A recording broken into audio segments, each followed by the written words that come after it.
Hello, everyone, and welcome to the virtual college fair for all Minnesota students, sponsored by the Minnesota Association for College Admission Counseling and StriveScan. Thank you for joining us today. A few housekeeping announcements before we get started. You can use the Q&A button on your screen to type your questions to our presenters at any time. Your camera and microphone are off, so the panelists cannot see or hear you. Just as a reminder, this is one of the many different sessions happening, so be sure to check out the full schedule at mn-acac.org. This presentation is being recorded and will be available in about a week at that same website, mn-acac.org. And now I would like to turn it over to our presenters.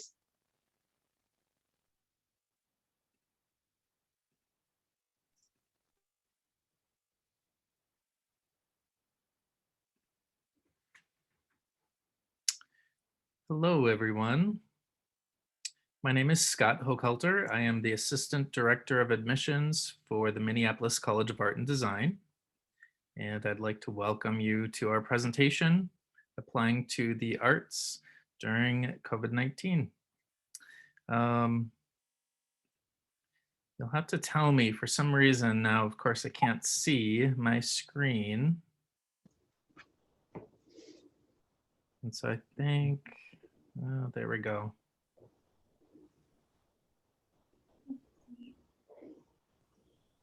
Don't see the presentation yet.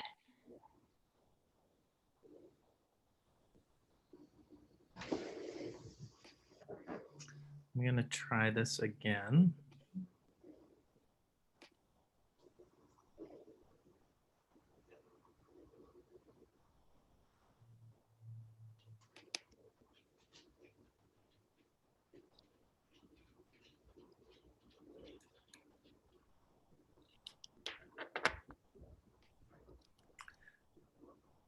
You still don't see it, do you? No. No. Sam or Carrie, do you happen to have this up? I I do. apologize. My internet connection's a little choppy, so it'd probably make more sense if you could share it, if you don't mind. Sure, yeah, give me 1 second. Thank you. All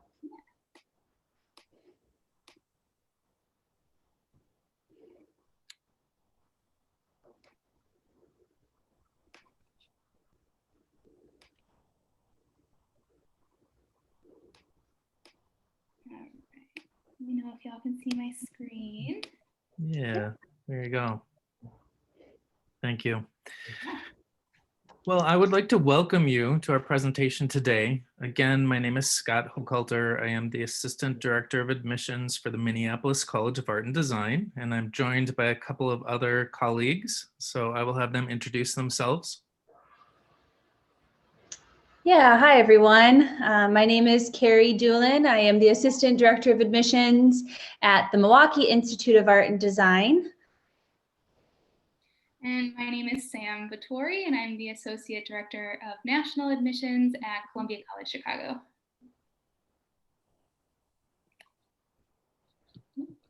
So there we are right there. And we are all here to answer questions. So while one of us is talking, feel free to use that chat function, and we'll be sure to answer your questions, after we're done presenting, or maybe someone else can get to that question as well. So welcome, welcome. I wanted to start off and talk about the differences and similarities between the ACAD schools and liberal arts schools. So MIAD and MCAD is considered an ACAD school. There's 40 some other art and design ACAD schools in the United States. Those schools are private nonprofit schools that focus on fine art and design. When you apply to a school like MIAD, Milwaukee Institute of Art and Design, or Minneapolis College of Art and Design, MCAD, you will need to submit a visual portfolio. So that's going to be a big difference between an ACAD school and a liberal arts school. Now, Sam is joining us from Columbia College, and Columbia College is a liberal arts school. So they are private nonprofit as well, but you're going to get more of the humanities, the sciences, kind of sprinkled into the curriculum alongside of the art programs. You do not have to submit a portfolio to get into Columbia, but as Sam will cover, there is a submission for the art program. So she'll cover that towards the end. So Sam, if you want to move ahead. Yeah, so I wanted to just start off and talk a little bit about the Milwaukee Institute of Art and Design. I know that applying to colleges is a little strange because of how the past year has gone with virtual schooling, and it can be a confusing process, especially this year. So we are here to help with that. But MACAC itself has 923 students. There's a 10-to-1 student to faculty ratio. We are located right down in the 3rd Ward of Milwaukee in a big giant warehouse. So there's tons of room for students to create. We're located right on the Milwaukee River. Across the street, we have student apartments. They are loft style student apartments. Our majors and minors are listed on this screen. Some of our more popular programs include our new studio practice, which is a multidisciplinary fine art program. We also have a really amazing illustration program, which gets into animation, which is really popular right now. And our product design program and interior architecture and design program have been growing and growing over the last 5 years and are terrific options.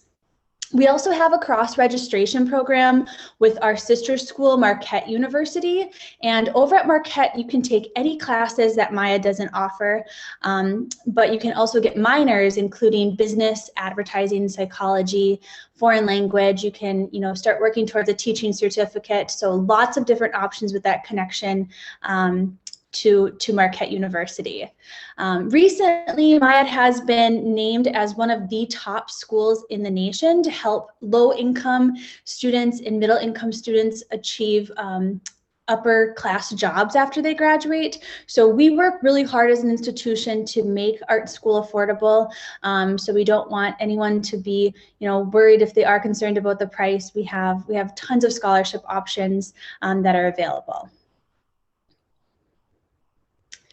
So this presentation specifically is going to be talking about, just applying to art programs. And like I mentioned in that similarities and differences slide, one of the big, things that we look for in art and design college is to submit a portfolio. So each school has a little bit different requirements for their portfolio submission, but I can tell you that from MACAC's perspective, a portfolio is something that we do not expect to be, a sealed and shut kind of closed off body of work. We really look at it as a living body of work that grows and changes as you do. So the most important thing that you can do when it comes to a portfolio is to share your work with your counselor, to share your work with your teacher and other people, and to get feedback so you can figure out what you're saying to your audience and what your work is communicating. So I know portfolio can be a scary word, but really it's going to change, it's going to grow as you do. So don't be intimidated.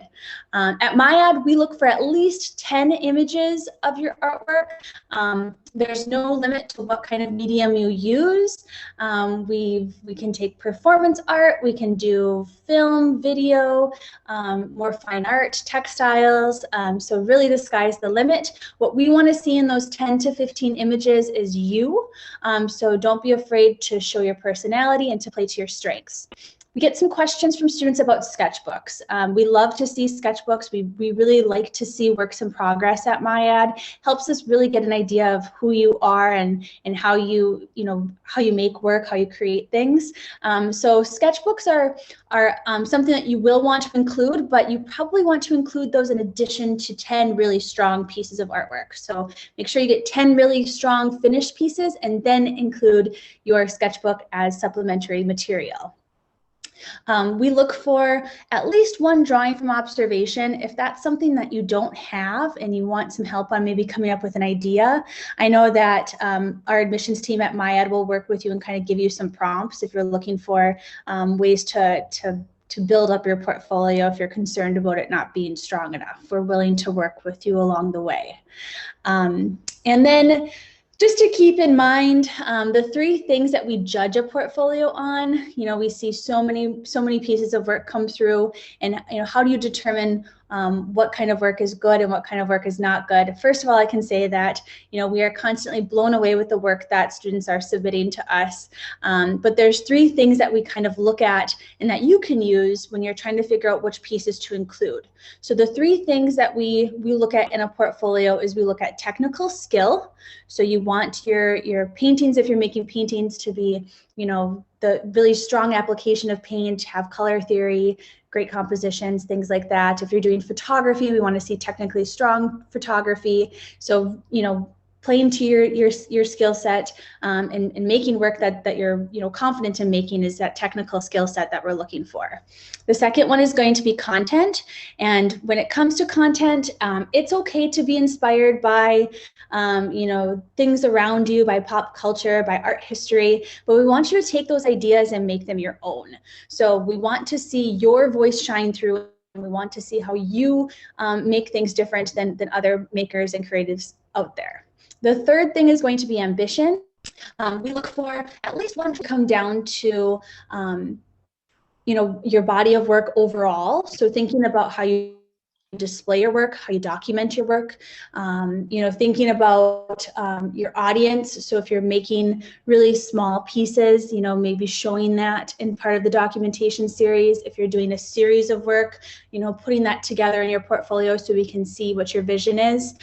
So skill, content, and ambition is how we, judge artwork and how we assign scholarships. And if you have any questions about that, again, connect with somebody on the admissions team and we can kind of guide you along and let you know where you are at in regards to those 3 things. All right, and I apologize, I did not update this slide, but I do want to let you know that we have tons of events coming up for you, lots of virtual events coming up. We have a really awesome virtual tour available on our website where you are more than willing to meet with you one-on-one to do portfolio reviews. You can set up a time to connect with me through my Calendly, and also don't forget to follow us on Instagram. So thank you.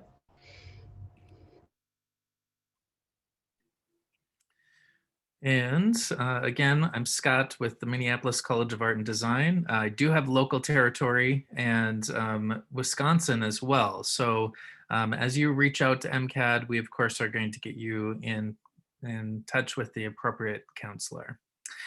So the Minneapolis College of Art and Design, we have 14 different areas of study, everything from fine art to media art, design, as well as a major called entrepreneurial studies. And most of these majors are Bachelor of Fine Arts, but the entrepreneurial studies is a Bachelor of Science degree. We consider ourselves relatively small. We're about 750 students total. We do have MFA programs, so we do have some students with graduate degrees on their mind as well. Very small student to faculty ratio.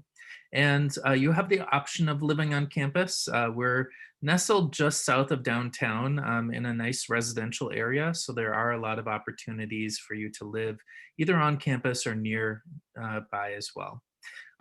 Something we feel that's really strong, 44.5% of our graduates start their own businesses, are self-employed, and we know that sometimes that's scary, especially for adults that are maybe trying to curtail you from being an artist, but that's actually really empowering. We want you to go out and be fully functioning artists and make a living doing what you love.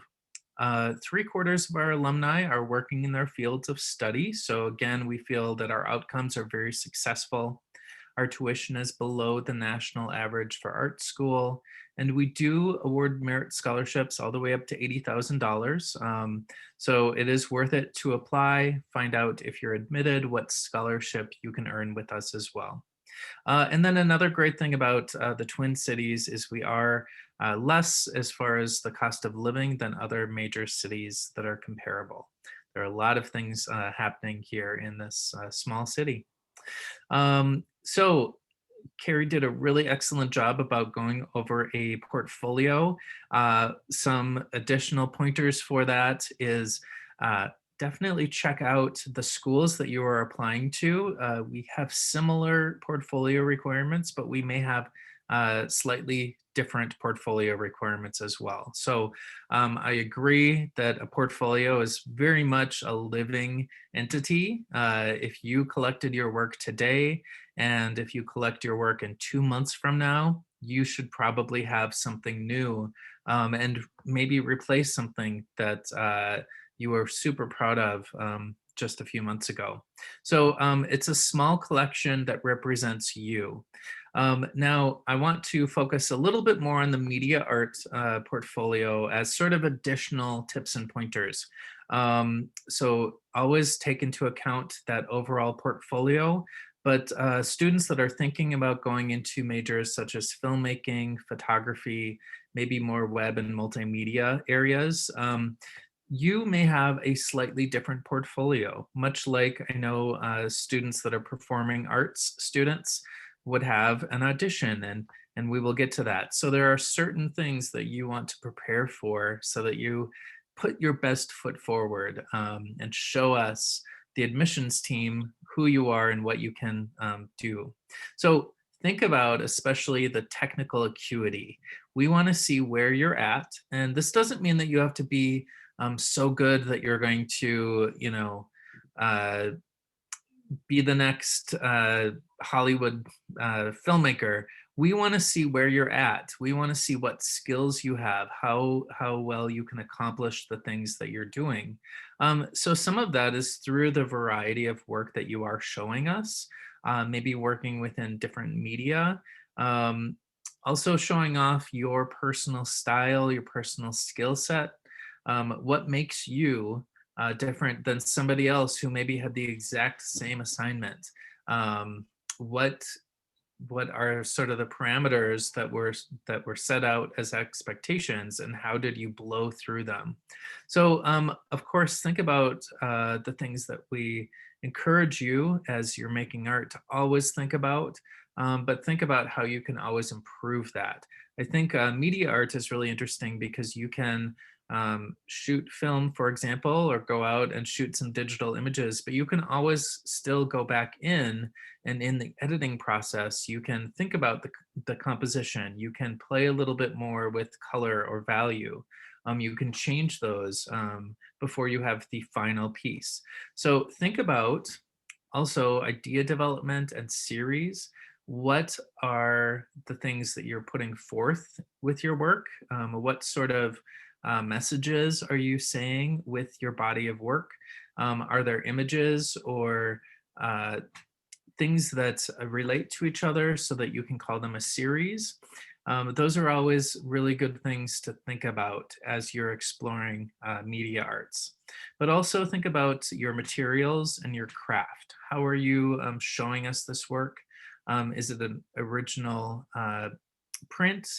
Is it a one-of-a-kind piece? Is it something that you put multimedia together to create? All sorts of things like that.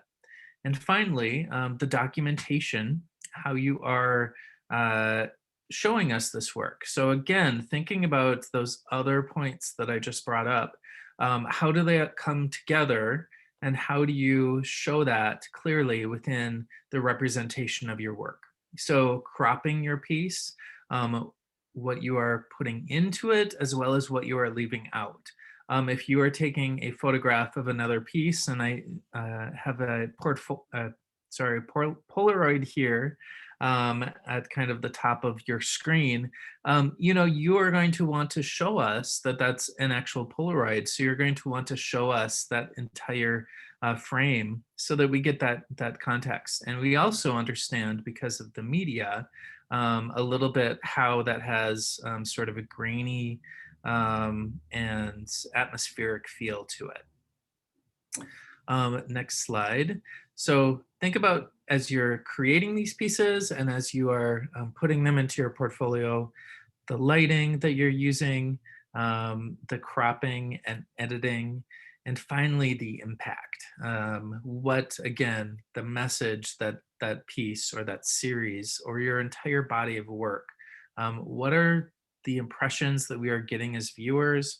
What are the messages that you want to put forth, that you are working on, dealing with within your body of work? A lot of times the impact are things that mean something to you, right? If you have passion within your work, it probably is going to come through within your work. So MCAD is looking for 12 to 20 works of art total. We do require one observational drawing, regardless of if you tell us you are going into media art or sculpture, for example. Observational drawing is going to be a big part of your foundations of being an artist and being a better artist. So that could be a self-portrait, it could be a still life, an interior space, or a landscape. We do want to see all four of those things, but they can be in different media. Only one needs to be an observational drawing. And so there again, do look at what individual colleges want within their portfolios, because we may be similar, but we may have those slight nuances to our portfolios as well. And then think about your personal creative work. This portfolio is who you are at this moment in time. And that's why I said that it can change who you are at this moment. And especially if you're a junior or younger, you are going to grow and develop, and you're going to experiment with new media and new ideas. And so your creativity, the things that you explore, are always going to change. Your portfolio can always represent that new you, that new version of you at that next moment in time. So next slide. Again, please reach out for information, connect with us on all of these different platforms. You get to just see our artists that are putting their work out there. We have admissions events, of course, we want you to be aware of. We are starting more Saturday appointments, so you can schedule a visit to come and safely be on campus with limited amount of people on campus. But we have virtual visits if you'd prefer to do that. And then also connect with us as well as other ACAD schools through the National Portfolio Days. We have a few coming up this spring yet, so check us out there. Thank you.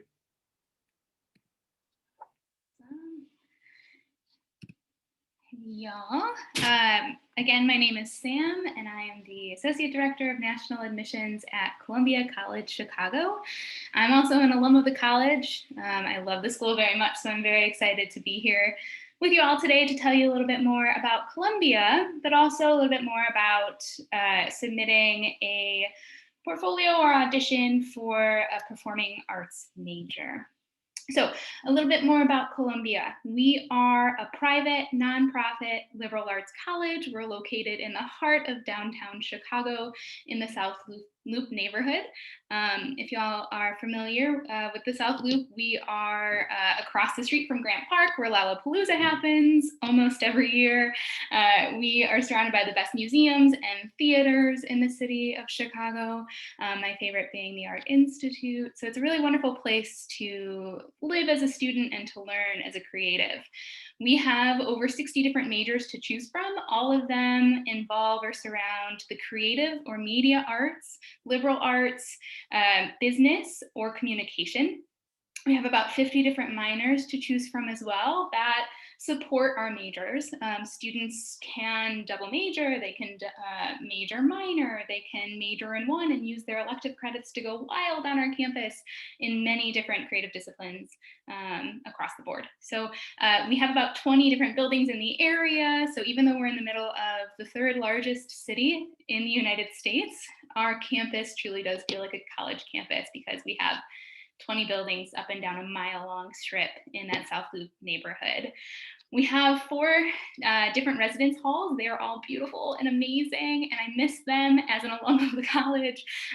They are 80% apartment style, and we do have that traditional dorm style room if that's what you're looking for with a full meal plan. But when I say traditional, I think I use that pretty loosely in the sense that there's still floor-to-ceiling windows and really nice floors and all that good stuff. We have students coming from all 50 states and over 60 different countries. So we like to think that our student body represents what it means to be a person living in the United States right now. We like to mirror the city of Chicago as well, which is known for being a melting pot of people from all over the country and all over the world. 49% of our incoming freshmen last year identified as students of color. 27% of our incoming freshmen last year identified as a member of the LGBTQIA+ community, and 22% of our incoming freshmen last year identified as first-generation college students. So we are super proud of our diverse student body, and we're also very aware of what it means to have students with different ideas and backgrounds and experiences, especially all in the same classroom, especially when you are a storyteller. And we like to think that our students are storytellers regardless of whether they are dance students, advertising students, film students, across the board. So we consider our students storytellers. Our faculty work in the field in which they teach. So about 50% of our faculty are adjunct, half the day in the classroom, half their day working in the field that they teach. The other 50% are full-time, and they nurture and create the curriculum. So we are able to offer a very current, up-to-date curriculum of what it means to be a person working in these industries right now today, as well as someone who is going to be working in this industry for years to come. We have an average class size of 15 students to 18 students. With averages, some courses may be a little bit bigger, especially in the beginning when you're taking your foundationals, but then they do tend to taper off the longer you are with Columbia. We are hands-on from year one, meaning that you start taking courses in your major right away. We feel like you should have all 4 years to hone your creative craft and your skills, and in starting within your major right away, it means that you could start taking advantage of the opportunities and the resources that are available in larger cities like Chicago right away as well. We have 16 direct entry programs, BFA and BMUS programs, but the majority of our programs are BA or BS programs that students also start in right away from year one. We automatically award merit-based scholarships and need-based scholarships so long as a student applies to Columbia and submits their FAFSA. And we have one competitive talent scholarship for incoming students based off of a portfolio submission or an audition/interview, which is what I'm going to talk about next. We at Columbia have, again, quite a few programs that require an audition and or interview. Some tips when you're thinking about auditioning for performing arts programs, please arrive early. And actually, let me scale back and say, I'm going to talk about in-person auditions and also virtual. I'm sure my colleagues are also well aware that this year in particular, as well as last semester, in the fall, a lot of this has been happening virtually. So it's important to stay up to date and to connect with the schools that you plan to apply to or that you have applied to make sure you're following their exact guidelines for submitting these digital documents, should you be doing it that way. So if you are going in person, which let's hope soon, please arrive early and please warm up prior to taking the stage. If possible, explore the space, get a feel for the facilities, see if it's somewhere where you would feel engaged, but also comfortable as a student learning and performing in those spaces. Take time with your introduction or your slate and make sure you slate clearly so that your faculty or those who are assessing you can hear you and get to know you a little bit better at first. Conduct yourself with enthusiasm. Be excited to be there. We're excited to have you on campus for these. This is a big one. Embrace direction. So faculty like to see your skills. They like to see the level at which you perform, but they also want to see where they can step in and help you grow. So please be willing to take direction from those who are assessing you at that time. That being the case, be open and willing to take risks during your audition. get outside of your head, right? Shake off the nerves, get outside of your head. Remember to listen to the faculty as they guide you during the audition. Dress appropriately, no costumes, no props. I think that's pretty straightforward. And be sure to bring your sheet music with you in an organized binder so it's easy to hand off and get going. Of course, be kind and say thank you. Always important. All right, so if you are submitting a digital audition or pre-screen, there's a few things to keep in mind.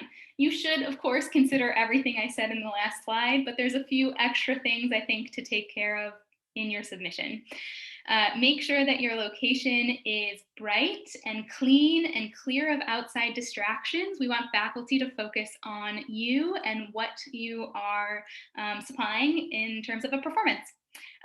If you are planning to submit multiple videos, like for example, Columbia likes for our acting BFA students and our acting BA students, we want 2 contrasting monologues. So students will upload 2 different videos, if not within the same document. So in that case, you do want to speak your slate before each video so that it just refreshes and reminds faculty. Check your time. I know some of our programs ask for a 2-minute video. Some of our programs, time is unlimited, which can be crazy. But we do want you to check your time and make sure that you're staying within the realm of what faculty are asking for. Double check your sound quality and your lighting again before submitting. So go back and watch what you've recorded before you submit it. This is a big one. Make sure that your file is in the correct format so that it uploads correctly and so that it can be viewed correctly by those who will be assessing it. And then the most important, please submit by the deadline. Many schools have varying deadlines, especially if you're looking at a school that pre-screens before students go in for a callback. So please be aware of your deadlines and get everything in before that deadline. Make sure that you are submitting everything that's being asked of you as well. So at Columbia, for our performing arts students, we ask for a headshot. We ask for a full resume. We ask for, usually it's about a 500-word statement of purpose. And we ask for, again, either 2 contrasting monologues, 2 song and dance numbers, so on and so forth. So make sure that you're checking with each school what they require of you. And here is how to connect a little bit further with us if you are interested. We are offering a bevy of virtual options right now. We have virtual campus tours. We have one-on-one appointments with current students. If you want to get the student life aspect of what it means to be a creative and a resident in my opinion, such a wonderful city, the city of Chicago. We have faculty one-on-ones if you would like to meet and speak with your faculty. We have an info desk that's virtual that you can just stop in, ask a quick question, and dip out again. So there's a lot for you to take advantage of. And then, of course, virtual tours Monday through Friday, which are hosted by our most amazing student ambassadors who are stellar and wonderful creatives and a great connection for you to have. And of course, Colum Admit on Facebook, Twitter, and Instagram. All right. Any questions for us? I'm gonna go ahead and stop sharing my screen.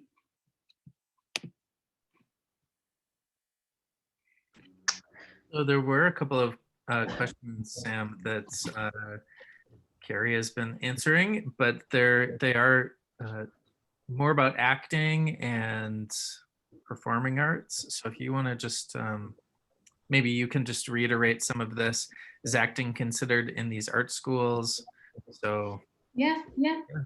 some of them, right. And Columbia today is representing those schools.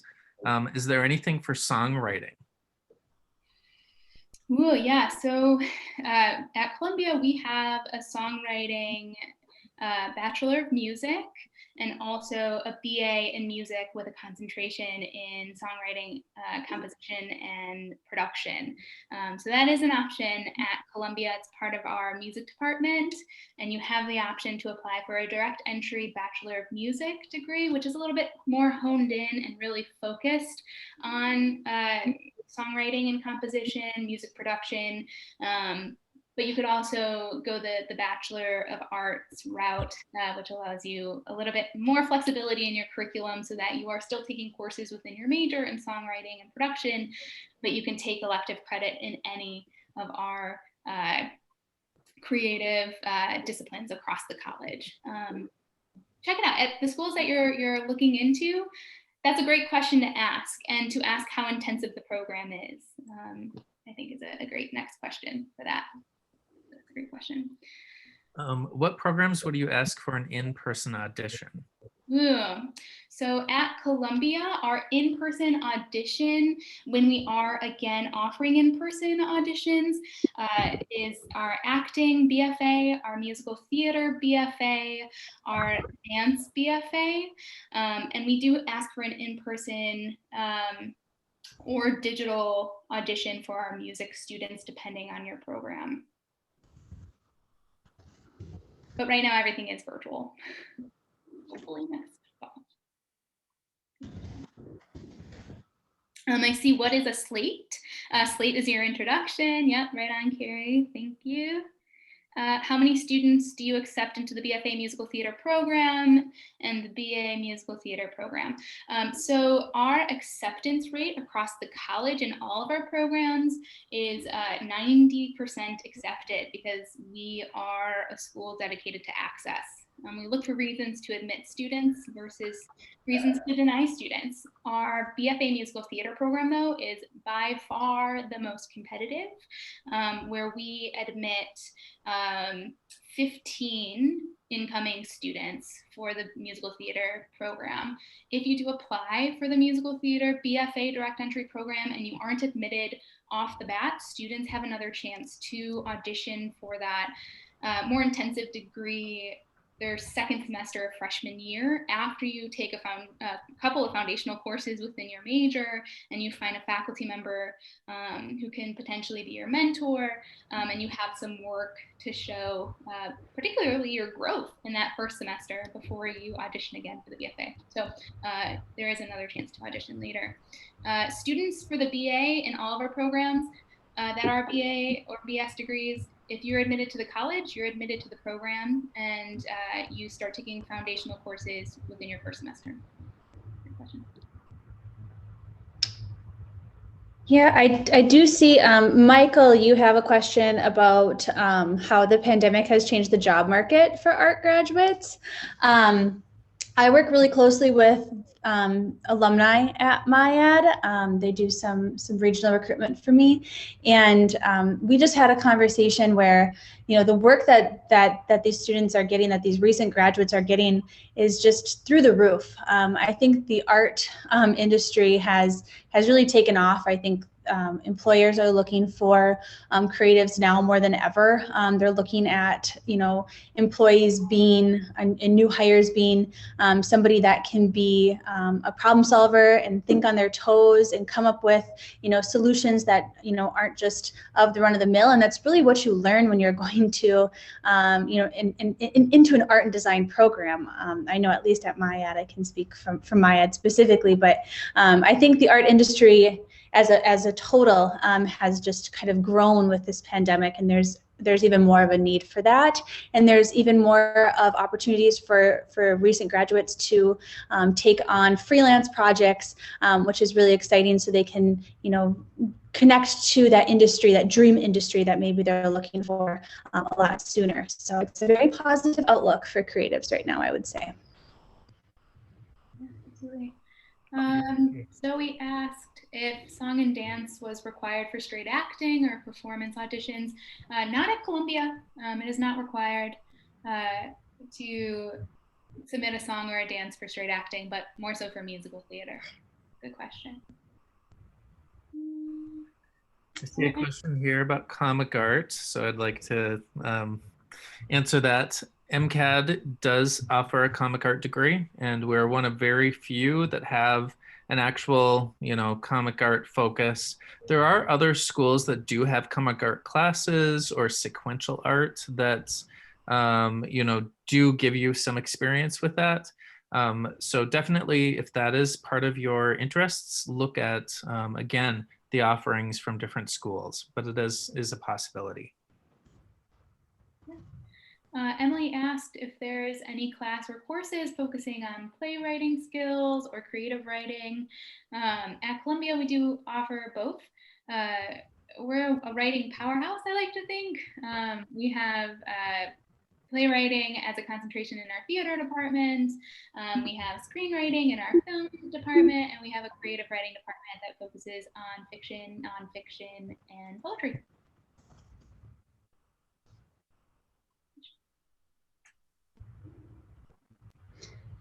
Right, I think we answered a lot of your questions. Is there anything else that you're wondering about? I think we have another 5 minutes.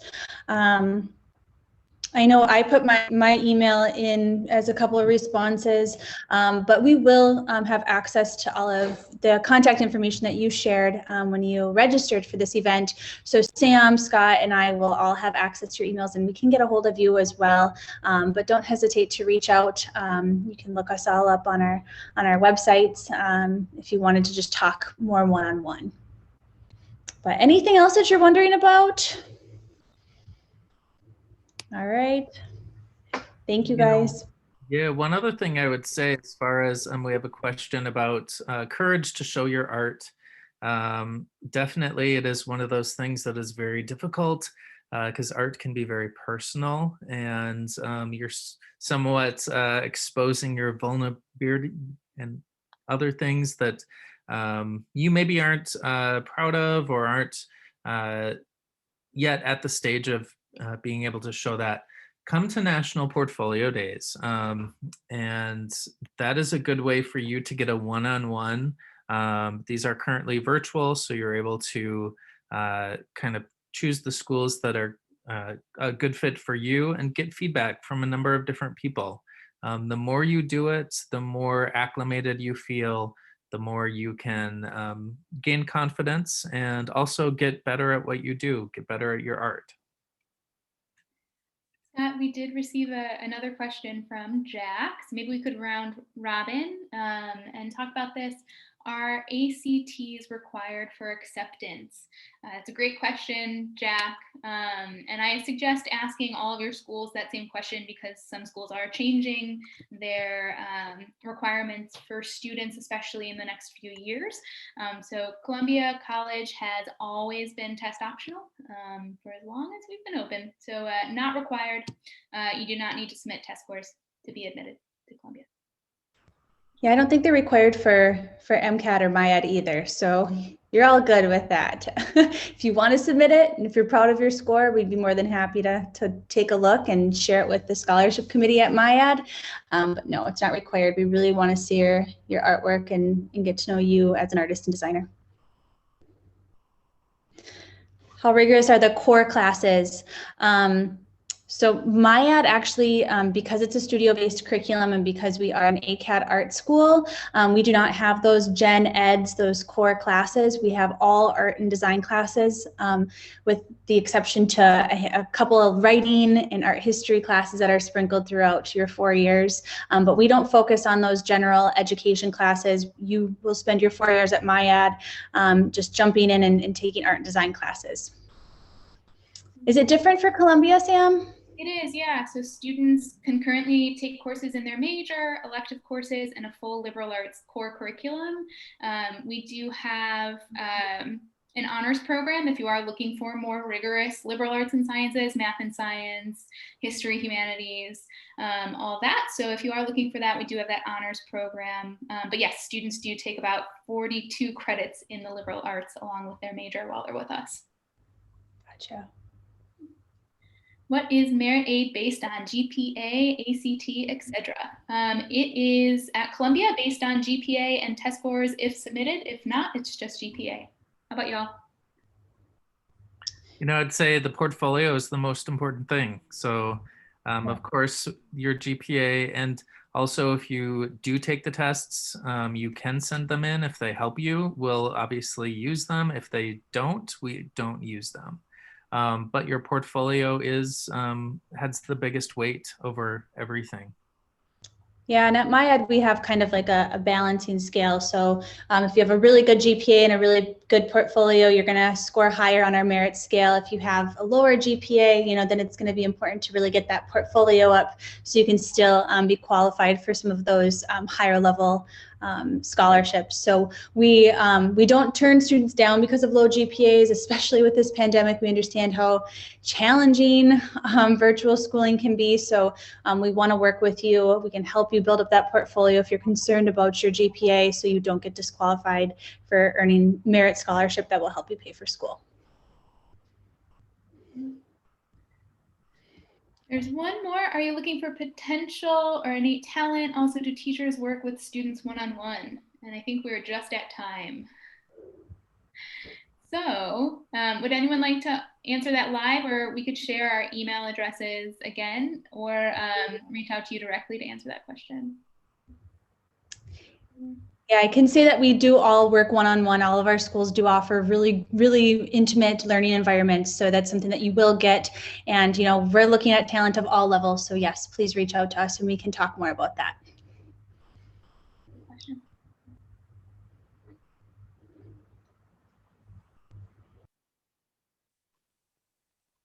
Awesome. Thank you, everyone. And once again, all of the Q&A questions will be sent to the panelists to follow up with any additional questions that might not have been answered. Thank you for joining us today. When you close this window, there will be a link to a very quick 4-question survey, and we would appreciate any feedback that you do have. Also, this is just one of the many sessions being offered, so please check out mn-acac.org for the full list of schedule. You can also find the recording of this session within about a week. Thank you so much and have a great day.